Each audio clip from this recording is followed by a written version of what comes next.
আসসালামু আলাইকুম রহমতুল্লাহ।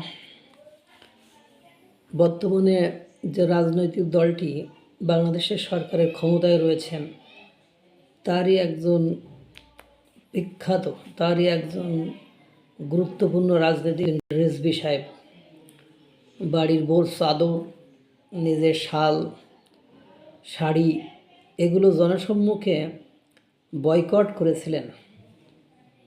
বয়কট করে আগুন দিয়ে আবার পুড়িয়েও দিয়েছিলেন। মানে ভারত বয়কট, তারা ভারতকে বয়কট করবে এরকম।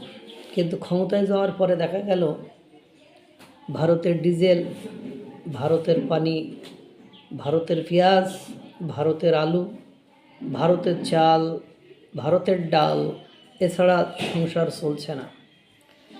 ভারত থেকে আসা এখন সবচেয়ে বড় যে কথা, ভারত থেকে আসা 200 ব্রড গেজ কোচ যুক্ত হচ্ছে রেলওয়ে বহরে। ভারত থেকে আমদানি করা 200 ব্রড গেজ কোচ শীঘ্রই বাংলাদেশের রেলওয়ে বহরে যুক্ত হবে বলে জানিয়েছেন সড়ক পরিবহন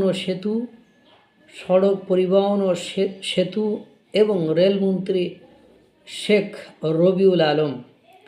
বৃহস্পতিবার 9 এপ্রিল জাতীয় সংসদের অধিবেশনে সংসদ সদস্য মোহাম্মদ ইলিয়াস মোল্লার এক প্রশ্নের লিখিত জবাবে তিনি এ তথ্য জানান। এ সময় স্পিকার হাফিজউদ্দিন আহমেদ বীর বিক্রম অধিবেশনে সভাপতিত্ব করেন এবং মন্ত্রী জানান, ইউরোপীয় ইনভেস্টমেন্ট ব্যাংকের EIB অর্থায়নে ভারত থেকে 200টি ব্রড গেজ কোচ সরবরাহ কার্যক্রম চলমান রয়েছে।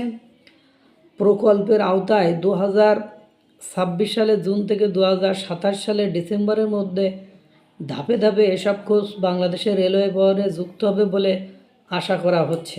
তিনি আরও জানান, কোচগুলো সরবরাহ পাওয়ার পর নতুন ট্রেন চালু ও রুট নির্ধারণে প্রয়োজনীয় উদ্যোগ নেবে বাংলাদেশ রেলওয়ে। দেখেন, দিন শেষে যে সেই সব কিছু কিন্তু ভারত থেকেই আসছে, সেই যন্ত্রপাতি বলেন যাই বলেন। এই জন্য দেখেন,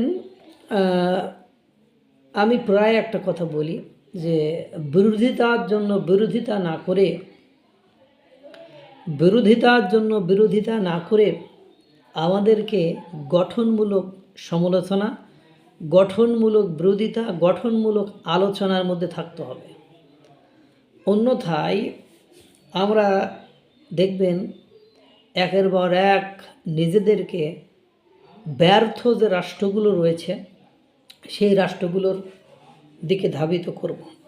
আমরা অনেকে ডক্টর ইউনূসকে, নোবেল জয়ী ডক্টর ইউনূসকে ক্ষমতায় বসিয়ে আবেগে আপ্লুত আত্মহারা হয়ে গেছিলাম। এবার হয়তো বা ফরেন ইনভেস্টমেন্টের বন্যা বয়ে যাবে বাংলাদেশে। কিন্তু দুর্ভাগ্য হলো সত্য যে আপনারা লক্ষ্য করেছেন তার আমলে নিউ ইনভেস্টররা বাংলাদেশে আসে নাই। তিনি বাংলাদেশের জন্য ঋণ করা ব্যতীত কোনো ইনভেস্টর, কোনো সুবিধা, কোনো রাস্তাঘাট নির্মাণ, কোনো সংস্কার, ভালো কোনো কিছু করেছেন এরকম কোনো নজির নাই। তো এই জন্য আপনি প্রতিবেশী রাষ্ট্র ভারতের সাথে বিরোধিতা করার কারণে আমাদের দেশের পাসপোর্ট কত তলানিতে চলে গিয়েছে সেটাও আপনারা জানেন। একের পর এক মধ্যপ্রাচ্য, ইউরোপের রাষ্ট্রগুলোতে আমাদের ভিসা নিষেধাজ্ঞা কীভাবে এসেছে সেগুলো আপনারা দেখেছেন। বাস্তবতা খুব কঠিন। সুতরাং আমাদেরকে এই বিষয়ে সচেতন থাকতে হবে।